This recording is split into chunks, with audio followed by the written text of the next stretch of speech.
Okay, so we are ready, and so I'm inviting Melissa Bremmer from the University of the Arts, Amsterdam, Netherlands, with her keynote speech, In Search of a Pedagogy for Accessible Digital Music Instruments. Now, Melissa, you are welcome.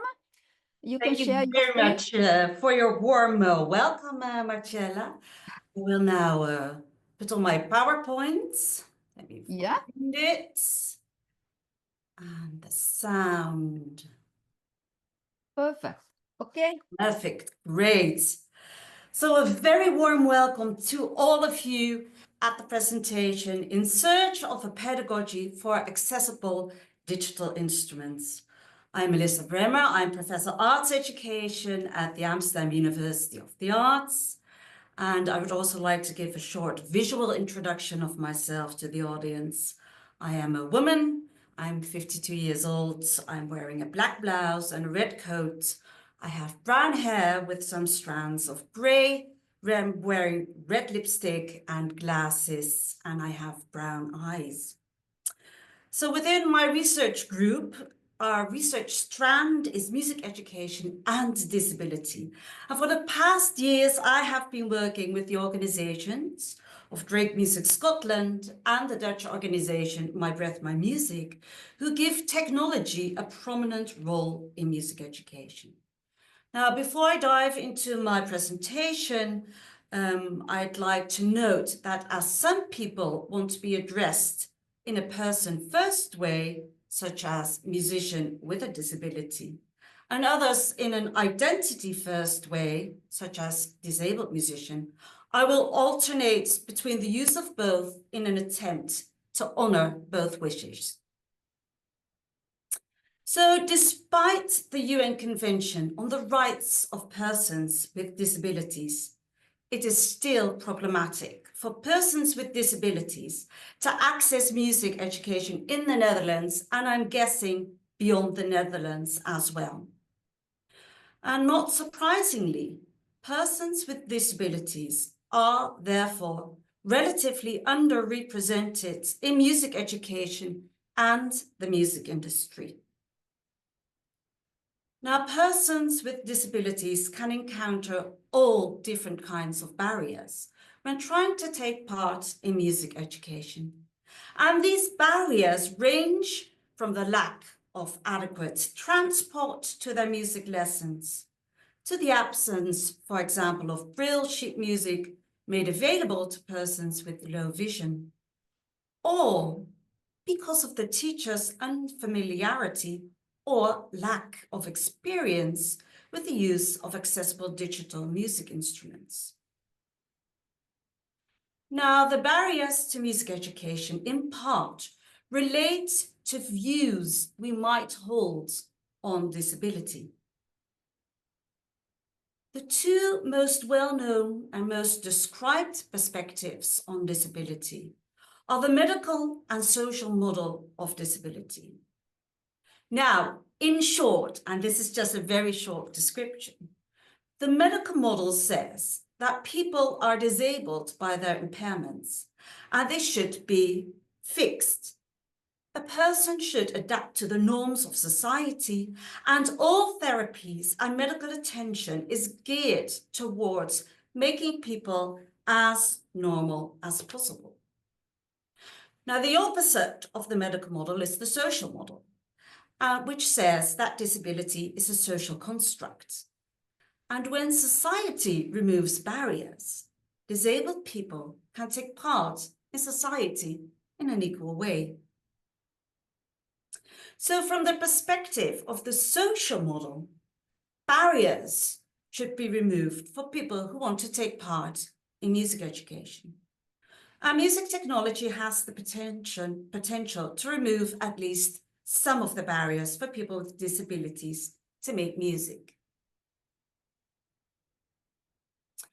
Now, the organization, My Breath, My Music, is committed to making music education accessible through music technology. This foundation co-develops innovative digital instruments together with musicians with a disability. Karen van Dijk is a board member of My Breath, My Music and has made a film about these instruments. Now, due to the time limits, we will only look at 2 of the instruments that I will discuss later on in my presentation. And it's her voice you will be hearing as a voiceover. In the next video you will see Carmijn. Carmijn is almost completely blind and therefore she cannot read notes.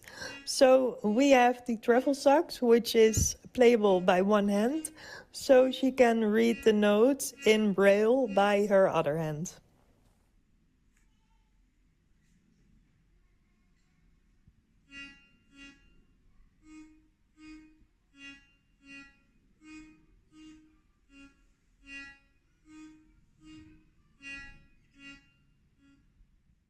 Right here you see Tatum.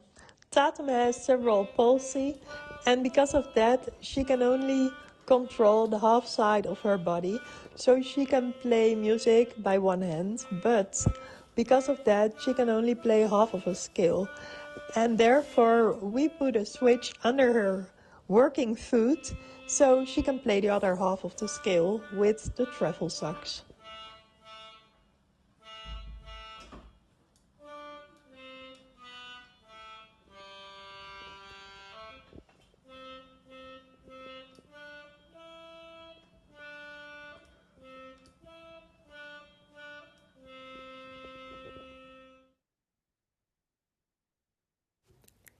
In this video you will see Christian, and Christian is playing the magic flute. The magic flute is an instrument you can play without using your hands, and you play by the movement of your head. So if you put your head up, the note goes up, and if you put your head down, the note goes down.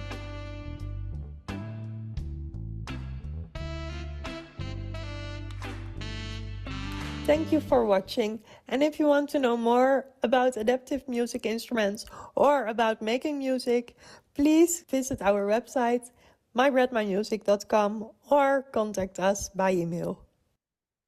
In the next video you will see Carmijn. Carmijn is almost... Okay. So, although these accessible digital music instruments are available,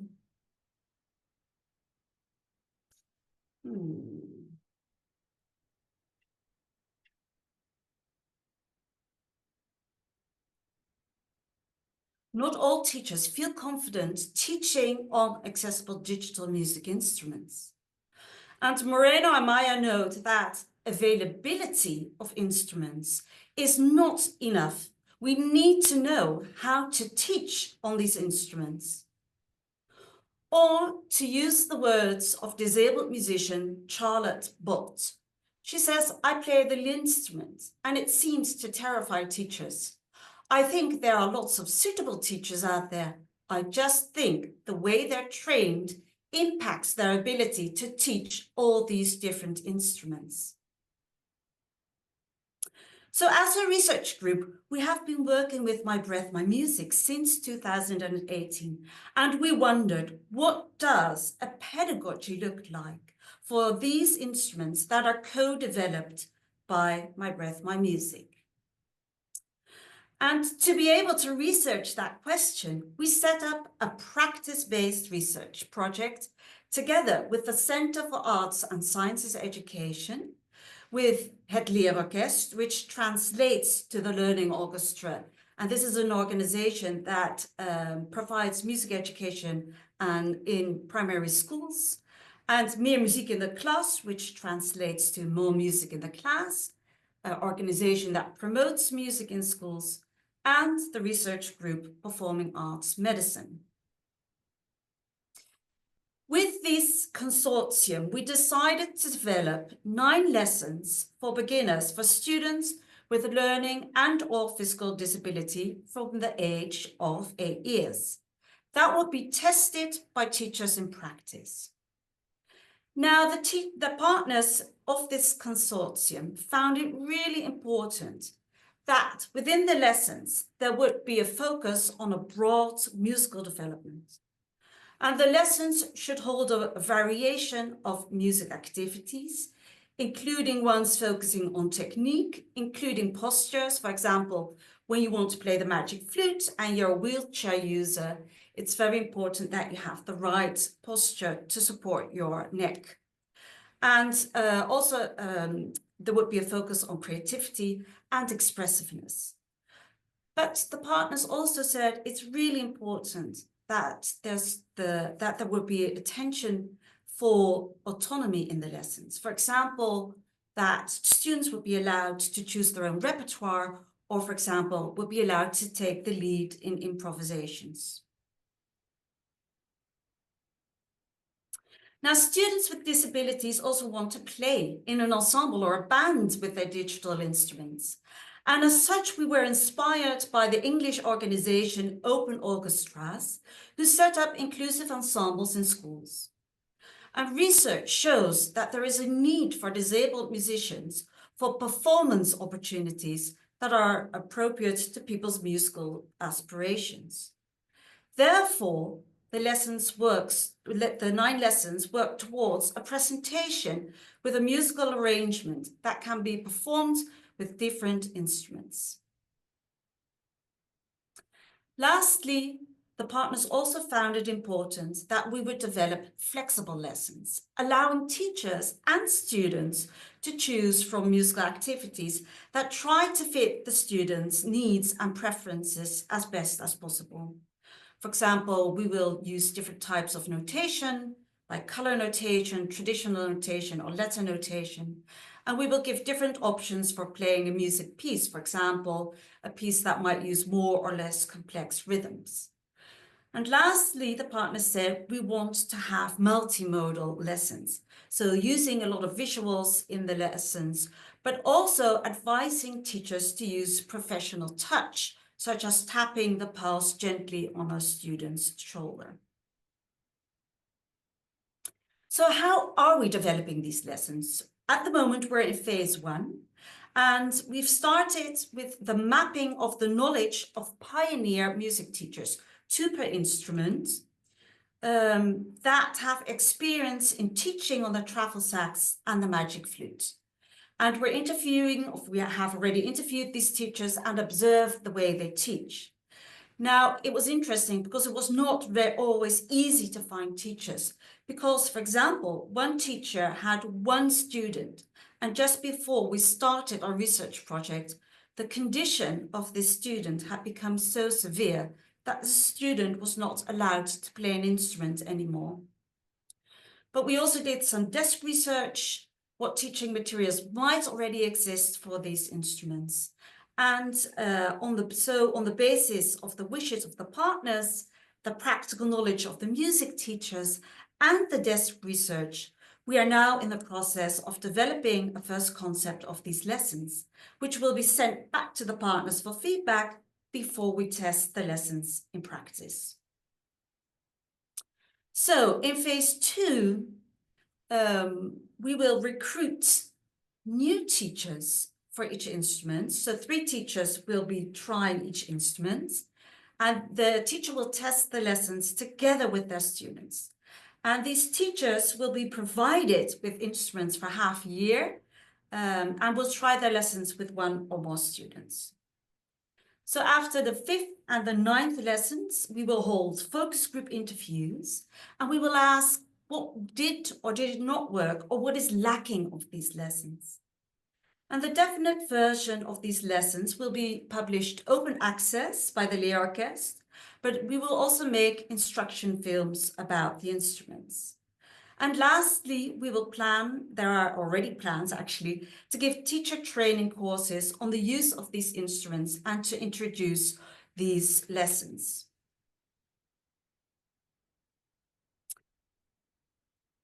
So, I believe that although it's very important to remove barriers to be able to play music on these digital instruments, I also think that what occurs at the intersection of technology, music, and disability is not only about the removal of barriers.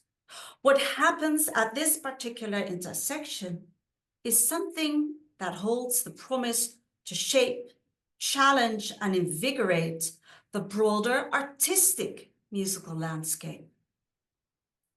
For instance, Noyo, the first English national inclusive youth orchestra founded in 2018, in which many disabled musicians with unique digital instruments play, has challenged composers to rethink what the repertoire for such an orchestra looks and sounds like.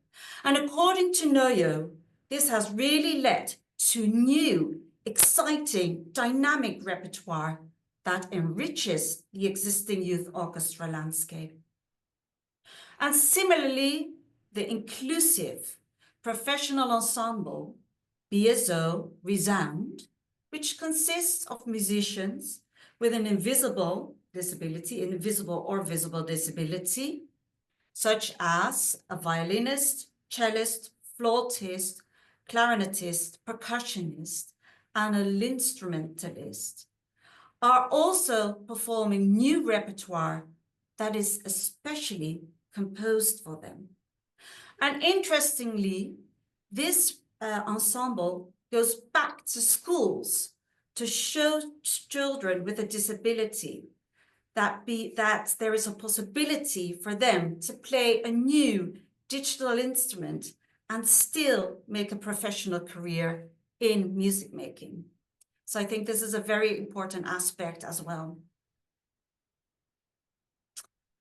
So, as such, drawing on the work of Ben Evans, I believe that musicians with unique experiences and perspectives on the world, who work with unique or sometimes not so unique technology, can create new art, or at least challenge the way in which art has always been produced.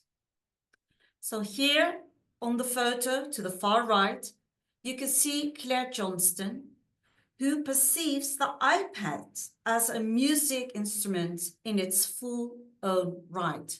And she plays it in a virtuoso way and composes specifically for the iPad. As you can see here, the Scotland iPad Quartet.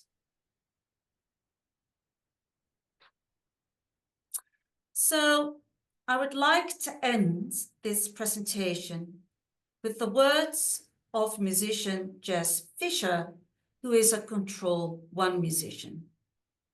And she says, she really focuses on our perceptions of digital instruments and their creative potential. And she says we need to get rid of this idea that this instrument, meaning digital instruments, is what's available for disabled people only. And in changing our perceptions about digital instruments, she and other disabled musicians believe that greater creative opportunities might be established for all musicians. But I believe to be able to unleash this creative potential, we must not only make instruments available, but we have to provide sound music education for these instruments. So if anybody is interested in more information, please go and have a look at these amazing organizations that do incredible work. My Breath, My Music, Open Orchestras, the National Open Youth Orchestra, BSO Resound, and for some of you who might not know the instrument, please have a look at this unique instrument. Thank you very much.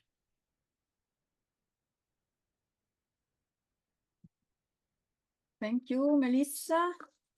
And very interesting introduction to our work, to our common work today. And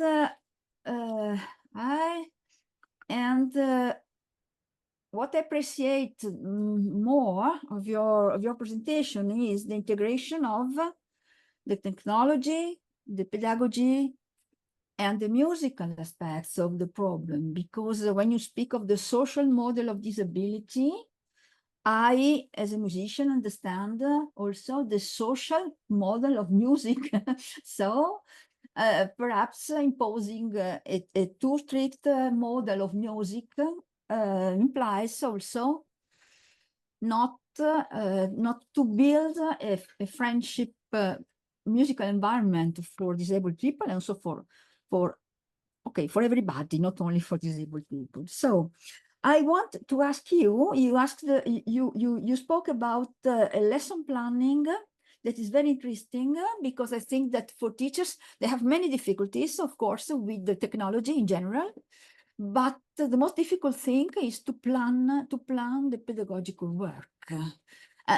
For instance, if you think of the didactic for piano, for instance, we know very precise books we all followed to learn piano. Okay, there is a precise pedagogy for this. So I think that we are faced with a problem like this, that is building a pedagogy for these instruments, and also musical models. So I ask you about the lesson planning. Can you say something more? Or if you have developed some models to foster, for instance, improvisation, that it's another great mean to involve people in performance. Thank you.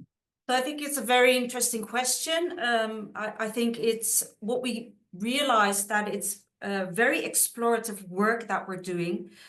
So we cannot look at 100 teachers who are teaching on this instrument to find what is the best pedagogy in a way. I think it's quite honest to say that it's taking a lot of work and discussion. So we're developing it with 3 different researchers, the lessons. And I think I'm very excited about the test phase, because I think this will be the moment when we can see if the ideas that we have are really working in practice.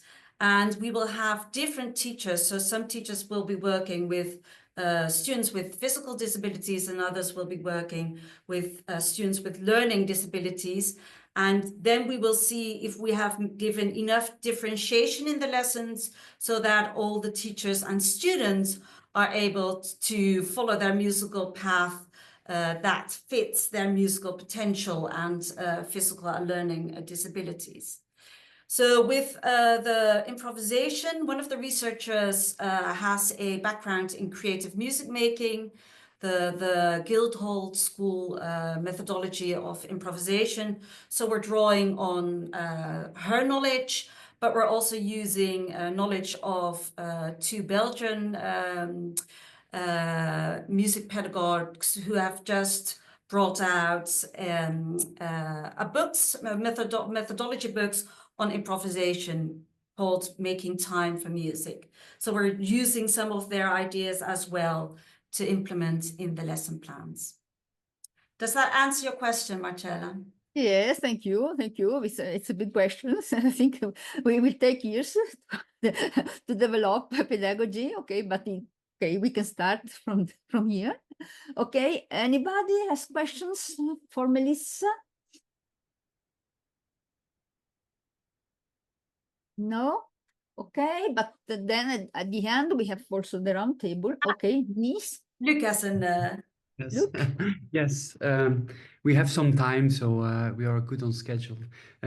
So I really liked the idea, Melissa, that you say that it should not be only for these instruments for people with disabilities or disabled people. Do you think there is a willingness and interest from other people who play normally the clarinet, the violin, the piano, to actually make music with that? And can we do something for that? Yes, I think it's a good question. I think one of the things that's very attractive about the travel sax and the magic flute is that it creates a fantastic sound from day one. So it's fantastic because with the magic flute, if you put on a scale, for example, a pentatonic scale, you can start improvising immediately with an ensemble. So I think this is a very attractive aspect of this instrument. So it's actually, for anybody, it's a very low barrier to play on the instrument and to create fantastic sound. I think if there is, however, if there's a big stigma around the instrument that it is only for disabled people, then I think people will, then it might become less attractive for some people. Sadly, I have to say. But I think that is a danger of really keeping on framing these instruments as something that only disabled people can play. At the same time, I think they're not very well known, the instruments. So I think that would need far more exposure. But I think the great thing is with the Leerorkest, the instruments will now be part of their depot. So they go to primary schools and they will also have teacher courses for these instruments. So then I think the threshold to use these instruments in different settings will be actually lowered. And it's a national organization, so it's fantastic that we have them on board to promote these instruments, but also to buy these instruments, because they're not always cheap to buy. So I think that's another barrier. And, you know, who takes care of the instruments if something technically doesn't work? So I think it does have some complexities. Thanks. Yeah, so I'm assuming like in teacher training, like I'm just self-reflexive now, and this I'm thankful for this thought, because actually now I think it would be a good idea to integrate these instruments, for example, in my early childhood class, where I Yes. train teachers to work with different instruments. And very often we go, we go to the launch pads if we think about technology, and we use the orv or the djembes and so on, but we never think of using those instruments.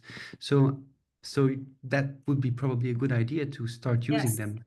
So at the Amsterdam Conservatory where we teach, we now integrate these instruments in our lessons as well. So we have an elective on inclusive music making, and a part of the course is that they also get to play on these instruments. But now we're trying to implement them broader, so that within teacher music education, that we show the teachers that actually these instruments are available.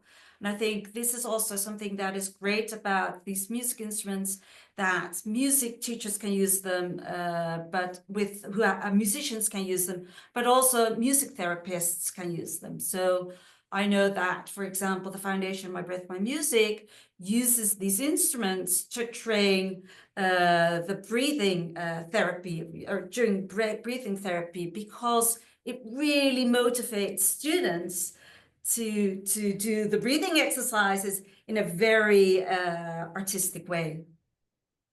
Okay. So it Thanks. has, I think, multiple ways that they can be used. Thank you. Okay, so Any other questions? questions? Hello, yes, please. Hi. You hear me? Yes, Ah. Nadia. Yes, I'm just a musician and was curious. I received a message from the Computer Music Association, French Association, so I am here with you. Just a word to first thank you, Melissa, for the presentation. It's very promising. Just to say something, I myself have a degree in computer music, music creation, and art sound, and in fact, there was not any module, any session about these instruments. So I think that I say it's promising because if we think that in the terms of generations, and we integrate these sessions in these degrees, we will have teachers for these instruments. And the second thought is that music teachers, I think, have to really understand that these instruments are have the same approach as acoustic instrument. It means that we have to rehearse, we have to practice the gesture, we have to approach them as. So that's just two thoughts like this. So thanks again. I totally agree. I think So I've also written a piece about we need to be thinking about a chain. So we need to train the teachers on these instruments, but then children should be able to start within primary education to go to orchestras so that needs a change of repertoire might be needed, but then they need to be able to move on to the professional. If they want to be a professional magic flute player, then we need to have a bachelor magic flute at the conservatory so that in the end people can become professional players in ensembles. So I think we really need to rethink the pedagogy of these instruments and how we need to train teachers, but also provide the learners with a lot of performance opportunities, and maybe even in the end have a trajectory so that they can go to the conservatory. For example, Karen van Dijk, which you saw, who is on the board member of My Music, she has huge musical potential, but she could not really get a professional degree on the instrument she really wanted. So I totally, I fully agree with you. Yes. Okay. Anybody else? Okay. If there is nobody, we can introduce the next speaker. So I am very sorry. I have to leave the session. So I wish you a very okay. We will have other occasion, Melissa, to discuss yes. this topic. Okay. Have It has been a pleasure to meet you. session. Thank you. Okay. Okay. Bye bye.